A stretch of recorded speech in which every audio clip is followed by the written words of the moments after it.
Real estate का कोई सवाल, team Sabharwal. Your search ends here. हमारे साथ टीम सबरवाल से पीके जी जुड़ चुके हैं। रियल एस्टेट का कोई सवाल है, पीके सबरवाल जी हमारे साथ जुड़ चुके हैं। एंड बातों में ऐसा दिल उलझ गया है क्योंकि रियल एस्टेट के जो खबरें होते हैं एंड जो अपडेट आती है, दिल उलझ ही जाता है कि भाई करे क्या क्या ना करे, जो क्वेश्चन मार्क आ जाते हैं। बट उसको सुलझाने के लिए हमारे साथ पीके सबरवाल जी आ जाते हैं। ठीक है, एवरी वेडनेसडे हमारे साथ जुड़ते हैं। तो अगर आप लोगों का भी कोई भी सवाल है पीके जी से, आप पूछ सकते हैं कॉल करके। स्टूडियो नंबर है 9052269109 9052269109 इज द स्टूडियो नंबर। आपने लगाना है कॉल। अगर अपनी उलझी हुई बातों को रिलेटेड टू रियल एस्टेट सुलझाना है, देन पीके सबरवाल जी हमारे साथ जुड़े हुए हैं। रियल एस्टेट का कोई सवाल, PK Sabharwal ji. 9052269109 is the studio number, 9052269109। PK ji welcome sir, कैसे हैं आप? Thank you very much. आप सुनाइए क्या हाल है? एकदम परफेक्ट पीके जी, बहुत बहुत अच्छी हूँ मैं। एंड हर हफ्ते वेटिंग इसी पीरियड का रहता है कि हमारे साथ पीके जी जुड़ेंगे एंड उनके साथ ढेर सारी रियल एस्टेट की बातें करेंगे। जो दिल उलझा हुआ है उसको सुलझा लेंगे जी। दिल तो सबका ही उलझा हुआ है, किसी का जो मर्जी है। देखो दूर के पहाड़ सामने, दूर कोई मुस्कुराता हुआ जा रहा है ना, आपको तैयार है ये तो बहुत मुस्कुरा रहा है, मैं परेशान हूँ, ये नहीं पता अंदर से कितना सारा बैठा है वो। इसलिए कुछ नहीं पता, खुश रहो बस, बात खत्म। ये जो चेहरे है ना, नकाब है सब पहने हुए, तो इसीलिए जस्ट एंजॉय योर लाइफ। क्या बात, खुश रहो, अपने आप में खुश रखो अपने आप को। क्या बात है, क्या बात है। एंड पीके जी आज जो है ढेर सारी बातें करने के लिए। So first of all starting जो है हम इन्फ्लेशन से करते हैं। The main topic, please go ahead. या कल आई थी रिपोर्ट इसकी और बहुत surprising report, I would say. It was a very surprising report. Nobody was expecting the inflation will go down. सब उम्मीद कर रहे थे कि इन्फ्लेशन 3.1% तक जाने की उम्मीद थी, जिस हिसाब से हालात नजर आ रहे थे। लेकिन ब्लूमबर्ग ने भी सर्वे किया था एनालिस्ट का, तो सर्वे में भी ये आ गया था कि जो इन्फ्लेशन है कनाडा की, वो जंप करके 3.1% तक जाएगी फरवरी में, जिसका रिजल्ट अभी मार्च में आया। लेकिन वो उल्टा नीचे चल पड़ी, जो बहुत सरप्राइजिंग था। इसके अंदर जो सबसे बड़ा फैक्टर वो दे रहे हैं एक वायरलेस सर्विसेज का प्राइस डाउन हुआ 26.5%, और एक इंटरनेट सर्विसेज का प्राइस जो कि 13.2% नीचे आया। फूड ग्रोसरी फिर ऊपर गई है, लेकिन उसकी रफ्तार बहुत कम हो गई है, 2.4%, which is less than inflation. यानी कि एक किस्म से उसने इनडायरेक्टली उसने भी इन्फ्लेशन नीचे लाने में हेल्प करी। 2.4% बढ़ी है, लेकिन इन्फ्लेशन से नीचे का मतलब है कि उसका असर दूसरी तरफ चल पड़ा, which is again good sign. हालांकि 21.6% ग्रोसरी 2001 से लेकर अब तक बढ़ चुकी है 2024, 21%, नॉट ए स्मॉल, लेकिन जिसे कहते हैं अब जो थी ये इतनी आई है। का इन्फ्लेशन जो है वो इट वाज गुड न्यूज। और देखो आगे चल के इसका क्या होता है। काम तो कर रहा है उसका हमारे बैंक ऑफ कनाडा के वकलन साहब का, जो इंटरेस्ट रेट वगैरह ये जो बढ़ा के, और उन्होंने जो इन्फ्लेशन 8.1 से नीचे लाए, it is showing the results now. बिल्कुल पीके जी, आगे भी बात करेंगे एंड कुछ और भी खबरें हैं, कुछ और भी क्वेश्चंस है जो आई आस्क यू। बट हमारे साथ एक कॉलर जुड़ चुका है, महमूद जी हमारे साथ जुड़ चुके हैं, तो प्लीज आप ऑन एयर है, सवाल जरूर पूछें प्लीज। हाय पीके साहब, good afternoon. Good afternoon Mahmood ji, कैसे हैं आप? Thank you very much sir. PK साहब, पिछले प्रोग्राम में आपने HST के मुतालिक इन्फॉर्मेशन देनी शुरू की थी और आपने रेंट के पॉइंट ऑफ व्यू से बताया था, तो आपने दूसरे 2 पॉइंट में पूछना चाह रहा हूँ, सेल करना हो या खुद रेंट रहना हो, तो उसके लिए क्या प्रोसीजर है?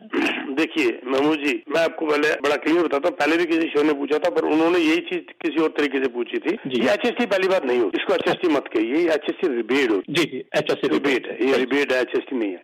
HST आपके अपार्टमेंट के अंदर ऑलरेडी जुड़ गई है परचेज प्राइस के अंदर, माइनस रिबेट आपको सरकार ने दी थी, ये मानते हुए कि you will be the end user, ये मान के उन्होंने आपको दी। अब रिबेट क्या दी थी, मैं 1 मिनट में खत्म कर देता हूँ इस बात को। फेडरल जो होता है पोर्शन, वो होता है 5% HST के अंदर, यू नो दैट राइट। और जो प्रोविंशियल पोर्शन होता है वो होता है 8, टोटल 30% हो गया ना जी। तो जो फेडरल पोर्शन होता है आपका HST का, जो कि आपको आपके अपार्टमेंट में लगाया, उसका आपको रिबेट मिलती है 36% to a maximum limit of 6,300। यहाँ तक तो क्लियर हो गया ना सर जी। और जो प्रोविंशियल पोर्शन होता है 8%, उसमें आपको रिबेट मिलती है 75% of provincial portion to a maximum limit of 24,000। ये 2 बातें क्लियर होगी सर जी। अब ये जो है एक लिमिट के बाद फेडरल पोर्शन खत्म हो जाता है, लगभग 24-25 हजार के बीच में आपकी रिबेट होती है। अब 3 सिनेरियो आपने मुझे बताए। पहला सिनेरियो बताया कि अगर मैं खुद मूव करता हूँ, प्रिंसिपल होम बना। नंबर 2 आपने कहा इफ यू सेल, और नंबर 3 आपने बताया रेंट आउट जी।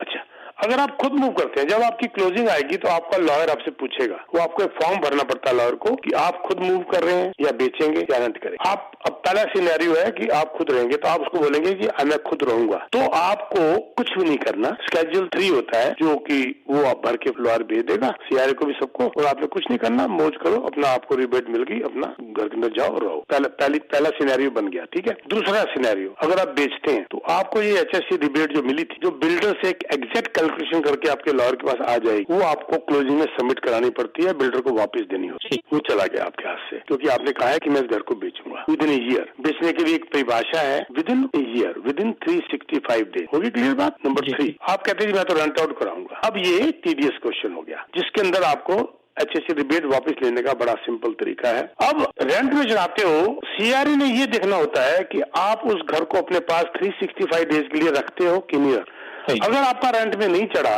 तो आपने बेच दिया, या चढ़ गया, कितने महीने के लिए चढ़ा, इस सब समस्याओं से बंद होने के लिए आपको पहले तो एचएससी रिबेट क्लोजिंग में वापस जमा करानी पड़ेगी। जैसे कि आपने पहले जमा कराई कि बेचते वक्त आपने कहा मैं बेचूंगा, तो आपने जमा कराई ना, तो इसमें भी आपको जमा करानी पड़ेगी और वो बिल्डर के पास वापस चली जाएगी। लेकिन अब क्योंकि इसको आप रेंट में चढ़ा रहे हैं, तो you can claim it back from CRA. सबसे पहले आपको एक रेंटल एग्रीमेंट चाहिए जो मिनिमम 365 डेज का होना चाहिए, नहीं तो आपको 365 डेज वेट करना पड़ेगा सीआरए से वापस मांगने के लिए। वो देखना चाहते हैं कि आप इसके ओनर 1 साल के लिए हैं कि नहीं है। तो जब हम रेंटल एग्रीमेंट बना लेते हैं लीगल बाइंडिंग, तो हम उनको प्रूव कर देते हैं कि देखो जी we are binding now, we are for 1 year, तो हमारा आपने ये जो एचएससी रिबेट आपने क्यों रखा हुआ अपने पास, हमें अभी वापस करो। तो एक तो लीज एग्रीमेंट चाहिए 365 डेज का, 364 दिन का भी नहीं हो सकता, ध्यान रख लीजिएगा, ठीक है। नंबर 2 एक होता है फॉर्म 524, उसी के अंदर सब कुछ भरा जाता है, लिख लीजिए बेशक मोहम्मद जी, फॉर्म 524 उसमें भरा जाता है। आपका लॉयर ही भरेगा, उसी की हेल्प लीजिएगा, खुद मत करिएगा। तो $400-500 लेते हैं और जो कि उनका हक है लेना, वो आपको पूरा भर के देंगे जिसने क्लोजिंग करी है। इस फॉर्म के अंदर एक लीज एग्रीमेंट 1 साल का 365 दिन का, दूसरा आपकी ओनरशिप, क्योंकि जब लॉयर ने आपकी क्लोजिंग करी तो आप ओनर बन गए उसके, आपके ओनरशिप के कागज। और number 3 statement of adjustment. Statement of adjustment वो होता है जब क्लोजिंग की पूरी डिटेल आपको आपका लॉयर देता है कि ये आपने लिया था, इतना आपने एडवांस दिया था, डिपॉजिट, ये आपका आज खर्चा है, तो ये आपने एचएसटी वापस करी, पूरी स्टेटमेंट होती है जिसको कहते हैं स्टेटमेंट ऑफ एडजस्टमेंट। उसके मार्क करके लॉयर आपको देगा कि ये आपने पैसा वापस जमा करा दिया। जब ये 4 चीजें चली जाती है सीआरए के पास, आजकल लगभग 8 हफ्ते में आपका पैसा वापस। क्लियर होगी सारी बात, कोई इसमें कुछ डाउट तो नहीं रहा। इसमें एक और ये क्वेश्चन है कि जब हम ये सपोज हमने बुक किया और जब हमें ऑक्यूपेंसी मिलेगी, ये सारा प्रोसीजर तब होगा या कब होगा? ऑक्यूपेंसी में भी नहीं होगा, क्लोजिंग में होगा। आप तो ऑक्यूपेंसी में तो ओनर बने ही नहीं। सही। आपका तो क्लोजिंग में, जिस दिन आप ओनर बनेंगे उस दिन शुरू होगी सारी बातें। सही। उसी दिन आपने जमा भी कराना है। ठीक है। एक बात मैं यहाँ बड़ी क्लियर करना चाहता हूँ सारा आपको भी और सारे हमारे लिसनर्स को, कि ये अकाउंटेंट का और लॉयर का काम है। मैं क्योंकि ना अकाउंटेंट हूँ ना मैं लॉयर हूँ, तो मैं डिस्क्लेमर दे रहा हूँ कि मैं आउट ऑफ माई एक्सपीरियंस आपको मैं सारी कैलकुलेशन करके बता दी। तो आप प्लीज अपने लॉयर से या अकाउंटेंट से बात कर लीजिएगा, मैंने अपना एक्सपीरियंस आपसे शेयर कर लिया। सही, ठीक है सर। जी पीके सर, बहुत बहुत शुक्रिया जी आपकी इन्फॉर्मेशन का। आपका program always so much informative. Thank you sir, always for you. आप लोगों का दिया हुआ है, आप लोगों की वजह से मैं यहाँ तक हूँ, आप लोगों की वजह से मैंने 2 पैसे कमाए हैं और I am trying my best to give it back to the society. और दूसरा शुक्रिया इस बात का कि मैं भी चाह रहा था कि बस में जाने के लिए, लेकिन रमजान की वजह से नहीं जा सका, तो आपने बड़ा अच्छा किया। पिछले प्रोग्राम में बताया था कि आप दूसरी बस अरेंज करें जो ईद के बाद जाएगी। हाँ बिल्कुल लेके जाना है। मैं इस बात से शर्मिंदा भी हूँ कि मेरे दिमाग में जहन में आई नहीं बात यार। अच्छा बल्कि मेरे ऑफिस में मेरे 1-2 मुस्लिम है असिस्टेंट, उन्होंने मुझे बताया कि आप क्या कर रहे हो, रमजान आने वाला है, आपने क्यों सारा आप मत करो, बोला ही नहीं किसी ने। मैंने उनसे पूछा तो कहते हम खुद ही भूल गए। कोई बात नहीं, मुस्लिम भाइयों के लिए मैं फिर करूंगा,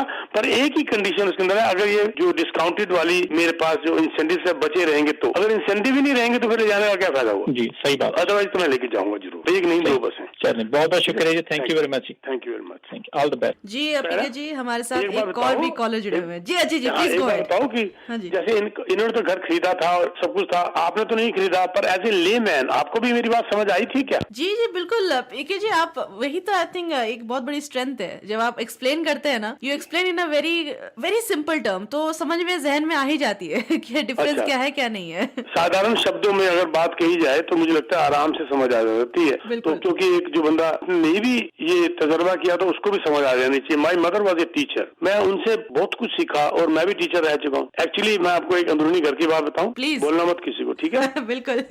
my wife was also my student. मैं अकाउंट्स और फाइनेंस पढ़ाता था। शो हो गया कुछ बताने का, पढ़ाने का, नंबर्स करने का। जी, सो स्वीट। पीके जी, अब आपने शेयर की, मैं भी बताऊं, इट्स वेरी रिलेटेबल, क्योंकि मेरी जो मदर है वो भी टीचिंग बैकग्राउंड से है।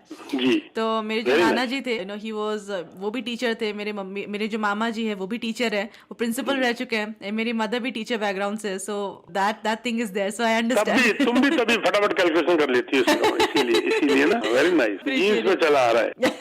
Thank you so much PK ji. And वैसे एक और कॉलर भी जुड़े हैं, तो आप अपना सवाल भी पूछ सकते हैं, please go ahead. Hello sir जी, सॉरी सरवाल जी, नमस्कार जी। आपको भी नमस्कार, नमस्कार क्या मेरी हाल है? साइड से, आपने मेरा भी नाम लिया था। जी जी। ओके, अच्छा सरवाल जी, देखिए जैसे भी आप बोल रहे थे ना वो लॉयर और अकाउंटेंट का, मुझे लगता है पहले तो सिर्फ लॉयर की डील कर सकता है, अकाउंटेंट तो बाद में करेगा जब आपका टैक्स भरना होगा, या वो लॉयर आपका काम नहीं करेगा या नहीं, मैं बताता हूँ आपको। हाँ जी। लॉयर जो है कई बार मना कर देते हैं, मेरे पास कई कॉल आती हैं, वो कहते हैं कि जी मैंने आपका HST आपको बिल्डर को दे दिया, अब आप क्लेम करने के लिए अपने अकाउंटेंट के पास जाइए। हाँ, कई लॉयर्स के मैसेज आते हैं। कई बार लॉयर वहीं खुद ही कर देते हैं कि फीस लेते हैं। More than 50% of the time lawyer मना कर देते हैं कि नहीं, ये अकाउंटिंग मैटर है, आप अपने अकाउंटेंट में जाइए, इस कागज में तुमको सारा दे देता हूँ, जो आप मांग रहे हैं अपने अकाउंटेंट के थ्रू सबमिट करिए। ओके, अच्छा सवाल जी, एक मेरा एक सुझाव है आपके लिए। ये जो आप इन्फॉर्मेशन, आपके बहुत ज्यादा लोग इन्वेस्टर टाइप होते हैं, तो आप इनको ना ये सारा कैलकुलेशन ऑप्शन 1, ऑप्शन 2, ऑप्शन 3 करके अपनी वेबसाइट में डाल दें, तो थोड़ा समय भी लोगों को कोई भूल जाता है कोई, है ना, तो आप उसमें जाके वहाँ पे आराम से वो कैलकुलेशन कर सकता है और सारी स्टेप्स फॉलो कर सकता है। ये मेरा सुझाव था छोटा सा आपको। सर बहुत अच्छी बात है। एक बार आपको याद होगा, मैं बड़ी पुरानी बात बता रहा हूँ, 23-24 साल पुरानी बात, मैं टिप्स दिया करता था, पता नहीं आप तब सुनते थे कि नहीं। वीड वाला, वीड जैसा एक हो गया, हजारों थे, तो वो टिप जैसे हुआ करते थे, जैसे मान लो एग्जाम्पल है कि भाई आपका घर के ओपन हाउस है, या चलो ओपन हाउस नहीं, आपकी घर की शोइंग है और घर में आपके रूम फ्रेशनर नहीं है, आप क्या करोगे? तो एक टिप ये भी, जैसे एग्जाम्पल दे रहा हूँ वैसे, कि आपका जो एंट्री का बल्ब है उसको जलाने से पहले जो परफ्यूम आप लगाते हैं थोड़ा सा स्प्रे कर दीजिए उसके उस बल्ब के ऊपर, उसके बाद बल्ब को ऑन करके चले जाइए, सारे घर में भीनी भीनी खुशबू आ जाएगी। तो इस किस्म की छोटी छोटी टिप्स दिया करता था मैं, तो फिर मैंने वो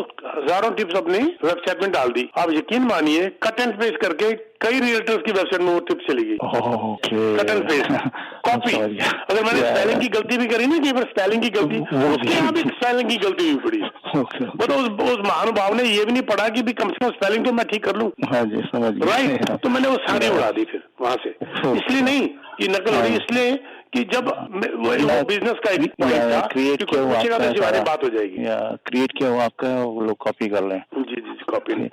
ओके सर, ओके। और ये भी जो दूसरी बात HST की बता रहे हैं, ये एग्जैक्ट कैलकुलेशन में एक करके एक राउंड फिगर की, अगर इतने का हुआ तो, और एक दूसरा इतने का हुआ तो, दो कंपैरिजन देके, जिसमें एक में जो फेडरल टैक्स लागू नहीं होता, एक में जो होता है, तो वो मैं करके मैं वेबसाइट में डाल दूंगा। ये बड़ा एप्लीकेशन, क्योंकि ये तो कहीं भी मिल जाएगा आपको, मैं अपनी वेबसाइट में जरूर डालूंगा। हाँ जी, ओके, बहुत बहुत धन्यवाद जी, थैंक यू जी। हमारे लिस्टर्स को मैं बता दूं, अगर आप लोग का भी कोई भी सवाल है, आप पूछ सकते हैं पीके जी से कॉल करके। 9052269109 is the studio number, 9052269109 is the studio number to call. PK ji, हम इन्फ्लेशन की थोड़ी बात स्टार्टिंग से कर रहे थे, एंड थोड़ी उसको अगर आप डिटेल में समझाएंगे कि रियल एस्टेट पे जो इम्पैक्ट पड़ रहा है, you know, right now and the latest stages as well, थोड़ा सा अगर आप डिटेल में समझाएंगे, आई रियली अप्रिशिएट इट। बिल्कुल ठीक है। इन्फ्लेशन का असर, इसका जो नीचे आई उसका क्या असर पड़ेगा? पॉजिटिव असर पड़ेगा। पहली बात सिंपल, दो शब्दों में, एक शब्द पॉजिटिव। क्यों? इन्फ्लेशन नीचे आने से एक पॉजिटिवनेस सबके अंदर आई है, सबको उम्मीद होगी कि अब इंटरेस्ट रेट नीचे आएगा, ठीक है ना, इन्फ्लेशन नीचे आने से, ठीक है ना, इंटरेस्ट रेट नीचे आएगा, सिंपल सी बात है, उसका असर पॉजिटिव रियल एस्टेट पे पड़ेगा। बड़े क्लियर शब्दों में, मैं खुद तो खैर क्या हूँ, मैं तो सिर्फ पढ़ता हूँ, कुछ इकोनॉमिस्ट जो बड़े सियाने हैं उनको पढ़ता हूँ और पढ़ के अपनी कंक्लूजन निकालता हूँ। पोर्टर साहब ने जो BMO के हैं, उन्होंने बड़ा क्लियर कहा कि market is near bottom, clear कह दिया, और now rate cuts likely to drive activity search, ये सबका मानना है, क्योंकि अब इंटरेस्ट रेट नीचे आने वाला है, एक्टिविटी वैसे ही शुरू हो चुकी है और मार्केट लगभग बॉटम में आ चुकी है रियल एस्टेट की, तो अब इसको ऊपर जाना है। ये बात जो है, मैं भी इस बात को मानने को तैयार हूँ। थोड़ा बहुत भी इंटरेस्ट रेट नीचे आएगा जून या जुलाई में, उसका असर ज्यादा होगा मार्केट ऊपर जाने में। सेल्स की एक्टिविटी फरवरी में थोड़ी सी कम होगी थी, दिसंबर और जनवरी में बढ़ गई थी, अब फिर मेरे को कुछ ठीक होती नजर आ रही है। बड़े क्लियर शब्दों में उनकी लाइन भी मेरे को रट गई है, the market is ready to take off as soon as interest rates और कट। साथ में उन्होंने ये भी बोला कि ये वाली बात बैंक ऑफ कनाडा सुनना नहीं चाहता, उनके कान दर्द हो जाएंगे, क्योंकि वो नहीं चाहते कि रियल एस्टेट मार्केट फिर तेजी से बढ़ जाए, फिर अफोर्डेबिलिटी खराब हो जाए, फिर लोगों के लिए खरीदना मुश्किल हो जाए। इनमें वो बात ठीक भी है मेरे हिसाब से, लेकिन यस, इसका असर रियल एस्टेट के ऊपर पॉजिटिव ऊपर की तरफ जाता हुआ नजर आएगा। एंड पीके जी, एक recent we are also talking about it that एक कुछ कंपैरिजन आया था बिटवीन पीपल जिनके जो घर है they have more money, wealthy वाला एस्पेक्ट जो है, and people with like no houses and wealthiness का वो डिफरेंस एक कंपैरिजन आया था। बहुत खराब आया था, मन बड़ा खराब हुआ था मेरा, बहुत मन खराब। इसके बारे में थोड़ा बताओ। बहुत मन खराब हुआ था। क्यों मन खराब कराते हो कईयों का? बहुत ज्यादा ये दुख वाली बात थी जो कि अच्छी नहीं लगी। जिन लोगों के घर हैं, सुनिए, ये था, ये आरबीसी की रिपोर्ट आई थी। आरबीसी, जिन लोगों के सारा घर हैं उनकी इनकम, डिस्पोजेबल इनकम, नेटवर्थ जो होता है, राइज जो है ऑफ डिस्पोजेबल इनकम 9 गुना बढ़ी है। नेटवर्थ पिछले 30 सालों के अंदर 9 times, disposable income multiply by 9, उनकी नेटवर्थ बढ़ी है। चलो ये तो 3 डिकेड छोड़ दो, अब मैं सिर्फ बात करता हूँ सिर्फ 2010 से, और 2010 से 13 टाइम्स बढ़ी है, 13 गुना उनकी नेटवर्थ बढ़ी है जिनके अपने घर थे, और जिनके होम ओनर जो नहीं थे उनकी सिर्फ 3 times, 13 times and 3 times. Can you imagine? Very sad actually, very sad, very very sad.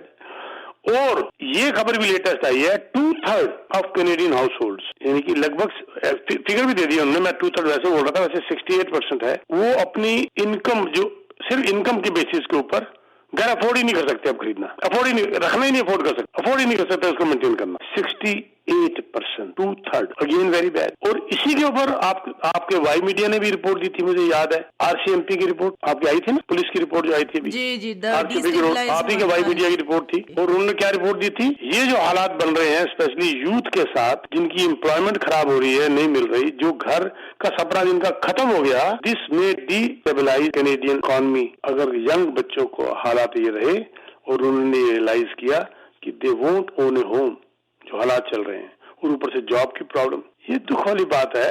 और ये घर मतलब कि देखो, वर्ल्ड में जो क्राइसिस पुराने हुए थे, हिस्टोरिकली अगर पुराने में जाओ तो एक तबका जिसे कहते हैं, उनको लैंड ओनरशिप से अगर हटा दिया, बहुत बड़े बड़े क्राइसिस दुनिया में आ चुके हैं ना, 2-3 बड़े जी, कहीं वही ना आ जाए वापस दोबारा, ठीक है ना? देखो सिंपल सी बात है, जो लोग जिनका कोई इंटरेस्ट, वेस्टेड इंटरेस्ट इकोनॉमी में नहीं रहता ना, वो लायबिलिटी बन जाते हैं जी। घर के अंदर भी देख लो आप, एक बच्चा जो कमा नहीं रहा, ना कमाना चाहता है, या कोशिश कर रहा तो नहीं कमा रहा, और वो उसकी आदतें बिगड़ने का खतरा ज्यादा हो जाता है, और घर के लिए, पेरेंट्स के लिए वो लायबिलिटी बन जाता है। गलत बात तो नहीं है? नहीं, करेक्ट है जी। सेम इकोनॉमी के लिए तो this is something very bad. और यहाँ पर मैं चाहूंगा, कनाडा जो ओवर रिलायंस हो चुका है on real estate, not correct, इसको और दायरे भी देखो। यहाँ की हमारी इन्वेस्टमेंट्स, आउटफ्लो, बाहर जाना शुरू हो गया पैसा, देश कंट्रीज मांगती है पैसा, और यहाँ से तो पैसा बाहर जा रहा है, बाहर जाना शुरू हो, ड्राइंग अप, सारा ड्राई होता जा रहा है ग्लोबल इन्वेस्टमेंट जो कनाडा में थी। और ये हमारे भाई साहब टूडो साहब 40 बिलियन का डेफिसिट दिखा के सुनने में आ रहा है कि उसमें से 30 बिलियन तो सिर्फ मॉर्गेज के अंदर ही उस डेफिसिट को लगाने की कोशिश कर रहे हैं। वो भी बड़ा एक स्ट्रेंज सा एक तरीका है। अगली बार बात करेंगे, ये सोच अगर उनकी है तो पता नहीं, but this is something not good at all. जाने से पहले क्विकली बता दूं कि ये जो बस की बात की थी, मैं फिर रिपीट कर देता हूँ, 23 मार्च 23 मार्च को सुबह 11 बजे बस केयर 1 से निकलेगी, और एड्रेस दे दिया जाएगा। लोगों के पास सबका कंफर्मेशन पहुंच चुकी है। थर्सडे रात तक कैंसिल कर सकते हैं आप, उसके बाद करेंगे तो बहुत बुरा होगा, क्योंकि आप किसी और की सीट खराब कर देंगे। अगर आप थर्सडे रात तक भी कैंसिल करते हैं तो जो वेटिंग में है हम उनको डाल देंगे इमीडिएट। बहुत सी हमारे पास रजिस्ट्रेशन बहुत लोगों की आई है, और अगर ये प्रोडक्ट के अंदर हमारे पास अगर ये सेम इंसेंटिव बच जाते हैं तो जरूर एक बस और हम अपने मुस्लिम भाई बहनों के लिए लेके जाएंगे 15 अप्रैल के बाद। तो इसके लिए आपको रजिस्टर जरूर अब कर लीजिए, मेरे को मैसेज डाल के, चाहे सैटरडे को जाना हो या आगे जाना हो, क्योंकि कैंसिलेशन के ऊपर होगा डिपेंड। इस सैटरडे के लिए 23 मार्च के लिए सुबह 11 बजे मेरे को मैसेज डालिए, टेक्स्ट मैसेज डालिए 647-299-4757 647-299-4757, और यहाँ पर टेक्स्ट मैसेज डाल के आप अपना नाम, फोन नंबर और ईमेल डाल दीजिए। Thank you very much. और आपको विद इन 24 आवर मेरे ऑफिस से कॉल आ जाएगी। जी sir, thank you. Thank you so much PK ji, जुड़ने के लिए हमारे साथ, इतने डिटेल में बातचीत करने के लिए। हमेशा इंतजार रहता है इस वेंसडे का, ताकि आप आए एंड इतने डिटेल में डिस्कशन करें रियल एस्टेट की, एंड हमारी नॉलेज जो है उसको एकदम पॉल्यूशन कर ले। तो thank you so much PK ji for joining us.